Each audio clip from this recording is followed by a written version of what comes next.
Everyone understands Realpolitik because it has to do with the consequences of taking unrealistic actions. And you're in the West, you're not willing to do that yourself, but you have unrealistic, idealistic demands of everyone else. You have unrealistic, idealistic demands of the Arab world. You have unrealistic, idealistic demands of the Arab rulers, of the Muslims in the Muslim world. But you yourselves over there in the West don't apply those same idealistic, unrealistic demands to your own selves, even though you're standing there right next to the people who are funding and arming and enabling and committing the genocide.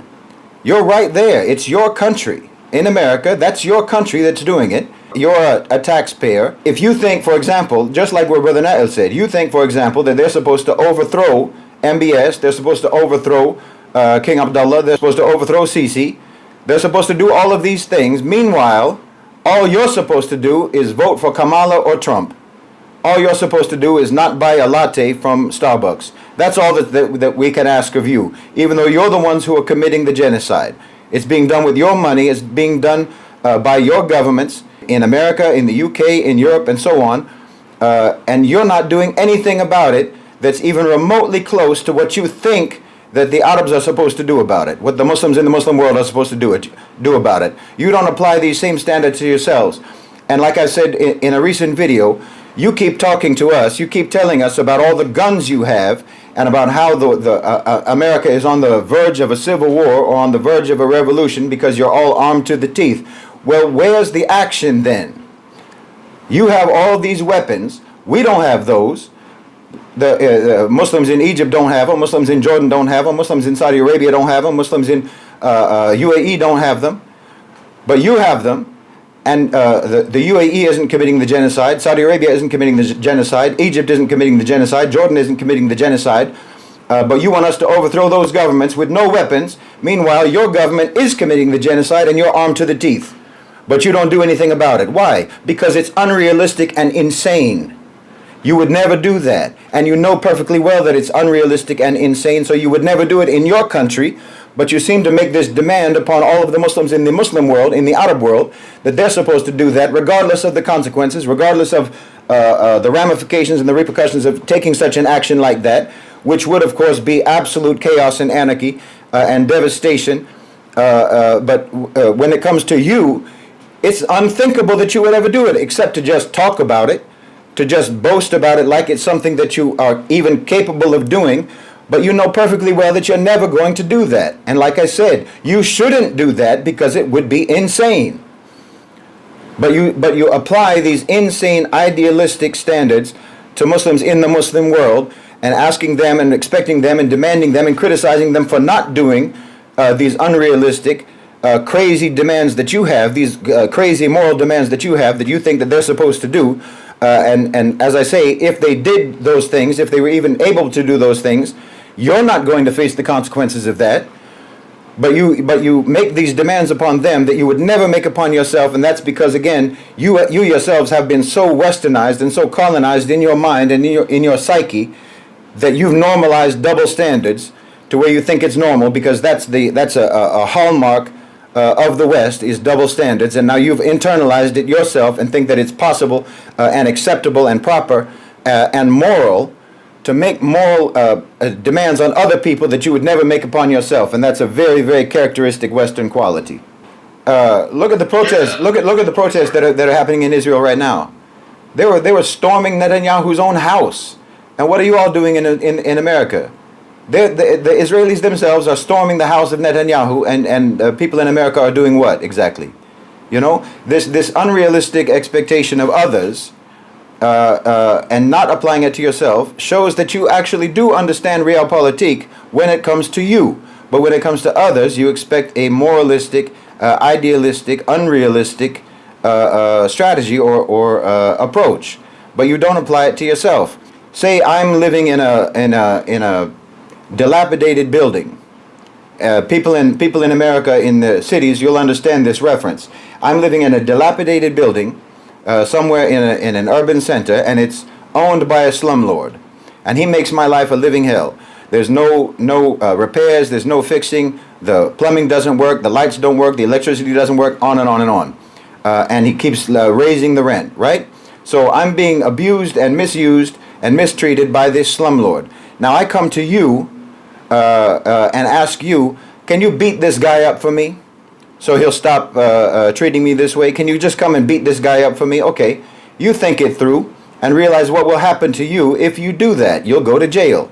And he'll still be the slumlord. So that's not solving my problem. So instead of doing that, instead of going according to my ignorant, short-term, emotional wishes, let's say you get a second job, or you get another job, or you get a higher paying job that allows you to qualify for a loan. You qualify by that loan and you start paying on that loan, and you use that loan to buy the building from the slumlord. Now you're the owner of that building. Now all that time is a process that takes a long time. You go through all of those steps and it takes a long time, and that entire time I'm thinking to myself that you're doing nothing to help me. I'm thinking to myself that you've abandoned me and you're ignoring my plight. And maybe I'm even criticizing you. But that entire time you were helping me. But I have to wait for that moral outcome to take place because you've taken responsible, realistic steps to actually solve my problem, as opposed to doing the thing that I wanted you to do, because the thing that I wanted you to do would maybe make me feel better momentarily, but it wouldn't actually solve my problem. So people can understand Realpolitik and trying to achieve moral outcomes through effective, patient, practical action when it comes to themselves, when it comes to consequences for themselves. But you don't apply it to others. And this is a very serious mistake, knowing perfectly well, as I said, that you wouldn't apply these same idealistic, unrealistic standards to yourself, and you are applying it to others. So you should at least remain silent if you don't understand what you're talking about and have anything useful to say. This actually, what you just mentioned, sort of brings up a nice way maybe to explain the difference between sort of Western Realpolitik and Islamic Realpolitik. Because, like, on the one hand, you said that there would be some people who are the very idealistic, unrealistic people who would say, well, yeah, they should just attack the Quraysh and you know, slaughter them and what have you, and, you know, even without that order having been given by Allah subhanahu wa ta'ala to fight them, they would think that that's what you're supposed to do. But then there's another, this would be the Western Realpolitik perspective, because the Quraysh offered to Rasulullah sallallahu alaihi wasallam to become the king if he would just agree to allow shirk. If he would stop with tawheed, they would allow him to be a king. They would give him all the money he wanted, they would give him all the power he wanted, and so on. So according to the Western Realpolitik, they would say, yeah, you should do that. He should have taken the deal. He should have made that trade-off and exchanged power for tawheed. But because his position was an Islamic Realpolitik position, that's an unacceptable trade-off. Because when we engage in politics, when we engage in any sort of a strategy, it is intended for a moral outcome, and that would not have been a moral outcome. According to the West, that would have been a moral outcome because their only moral is power and money. But when you have Islamic moral outcomes that you're trying to work for, then you do try to use effective strategy, and that's the Realpolitik in Islamic terms, that you're trying to achieve a moral outcome in an effective way. So this sort of highlights the difference between their approach to Realpolitik and our approach to Realpolitik, which is, as I said in the beginning, isn't that they take an amoral approach and we take a moral approach. The difference is that their morals are almost absent anyway. So it comes out looking like an amoral approach because they don't really apply morals anyway, except in terms of packaging. So the difference between their, as I said earlier, the difference between their Realpolitik and their other approaches to politics is simply more frank. It's more honest, in that they say, well, we will just do whatever needs to be done to achieve the outcome that we want, which is always the same outcome that they want, which is, as I say, power and wealth.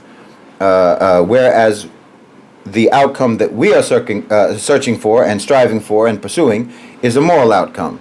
So it's just a matter, again, as I'll just repeat it again, our approach is simply to take the most effective approach, that the proper positioning of ideals and morals is what your outcome is, the outcome that you want to achieve, the outcome that you want to reach, and you want to do it in the most effective way possible, because pursuing moral outcomes in the most effective way is the most moral thing you can do.